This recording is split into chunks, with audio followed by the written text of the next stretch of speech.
In nomine Patris et Filii et Spiritus Sancti. Amém.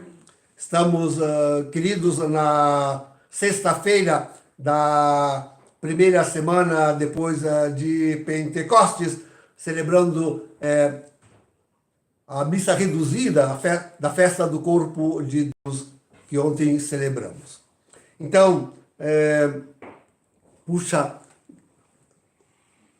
a missa, pode-se dizer assim, a missa decide a vida eterna. A missa decide, o que ouvimos de Jesus agora mesmo, é isso. A missa decide a vida eterna. A vida eterna para o céu, aqueles que distinguem o corpo do Senhor e comungam honradamente, honrosamente, glorificando a Deus. E aqueles que não fazem a distinção, tomam a própria condenação, a vida eterna em sofrimento. É diante da missa que a humanidade hoje faz a sua escolha. Se nós pensarmos assim, dissermos assim, como estamos dizendo, ó quão triste isto é, queridos, ó quão triste mesmo isto é. Só de pensar no Brasil, hein, que há poucos anos, até o Concílio Vaticano II, era 99,9% de católicos. E todos iam à missa. Eu lembro uma coisa que se conta, que um padre do interior quis arrumar a igreja, fazer uma igreja nova, não sei o quê. Aí convidou o engenheiro da cidade para ir lá. Aí mostrou os planos, tudo mais. Aí chega uma hora, o engenheiro perguntou, mas para quantas pessoas, padre, eu devo fazer? Eu não me lembro mais o número, mas o padre disse uma coisa assim, 544. A comunidade tem 544 fiéis. Aí o engenheiro foi, voltou aquela coisa toda. Não, padre, mas eu não quero saber quantos fiéis o senhor tem. Eu quero saber quantas pessoas, quantos bancos eu tenho que fazer na missa. 544. A comunidade inteira ia na missa. A comunidade inteira ia todos os domingos na missa. Tem contos assim tão bonitos. Aqui do Rio Grande do Sul, viu? Tem contos assim tão bonitos que nem aquele homem, em São Sebastião do Caí, onde a Arquidiocese de Porto Alegre tem o seminário menor. Aquele homem que ia à missa todos os domingos.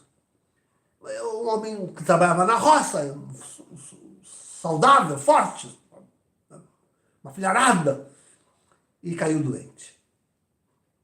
E os filhos que vinham sempre no fim de semana para ficar com os pais, então insistiam com ele. Mas eu dizia, não, eu vou na missa, a missa dá para ir. Aí eles levavam ele, a missa dá para ir. E passou assim 1, 2 semanas, e a casa ia piorando. E quando chegou realmente no estado crítico, os filhos disseram, não pai, hoje não. A gente fala com o padre, não, ainda dá para ir. Hoje ainda dá para ir. Me leve, que hoje ainda dá para ir. E levaram ele na missa. Tiveram tempo que levar, não dava para... Ele foi e levaram ele na fila da comunhão, ele comungou, aí trouxeram ele, sentaram ele ali para ação de graças, e os filhos foram comungar, a esposa foi comungar, todo mundo comungou, sentou-se, passou a ação de graças. Na hora do padre dar a bênção, a esposa cutucou ele para levantar, ajudar ele a levantar, já estava morto, já estava morto.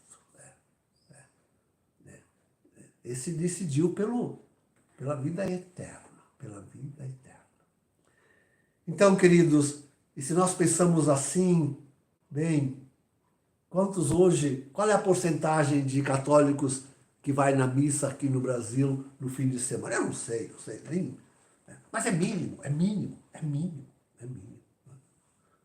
E se não for, essas nossas cidades grandes, meu Deus, quantas missas não teria que se celebrar para... E agora pensa em termos de países. Bem, nós estamos vendo como a humanidade está escolhendo a morte. Não está escolhendo a vida eterna, mas está escolhendo a morte eterna. Nunca como hoje, qualquer meio de comunicação, qualquer chefe de Estado está prevendo, dizendo, estamos indo para o último grande enfrentamento das nações umas com as outras. Né? Que coisa, que coisa. E assim, em toda parte, os homens estão se enfrentando, estão em alvoroço, estão em grande alvoroço. Em toda a parte, os homens estão inquietos. Né? Linda, notaram como o Evangelho, Jesus fala à multidão dos judeus, isto é, ele fala a todos os judeus, quer dizer, ele fala a toda a humanidade, isto é, ele fala a toda a igreja, a toda a igreja e a toda a humanidade. É necessário ir na missa. É necessário ir na missa. Não de menos que a Santa Igreja teve que ir uma hora dessa. No princípio não era necessário todo esforço para ir à missa, quando tinha, mas no domingo. Mas depois a igreja se viu obrigada a impor aos fiéis a assistência da missa dominical, sob pena de pecado grave. Quem não vai à missa de domingo e à missa de preceito, as grandes solenidades de preceito, incorrem em pecado grave. Porque começou o relaxamento na ida da missa. E toda essa história da igreja, todo esse apreço da igreja pela missa, queridos, é por causa disto. É que aqui se decide a vida eterna para a inteira humanidade. Quanto nós desejaríamos celebrar para a inteira humanidade. Quanto nós gostaríamos de dar a Santa Comunhão à inteira humanidade. Quanto nós queremos, como pequeno grupo que somos, como pequena comunidade que somos, assumir o lugar da inteira igreja e da inteira humanidade e comungar dignamente para a salvação das multidões dos povos. Esse é o meu pensamento, você me pensa assim. Né? A nossa comunhão é vicária. Né? Nós comungamos no lugar dessa multidão que não ouviu a voz do Senhor dizendo a todos, que era preciso, que o seu corpo é verdadeiramente comida, o seu sangue é verdadeiramente bebida, e que a gente recebia dignamente o corpo e o sangue do Senhor para a vida eterna. Essa que seja a nossa comunhão vicária, para que a salvação possa penetrar na multidão dos corações humanos. Em nome do Pai, do Filho e do Espírito Santo. Amém.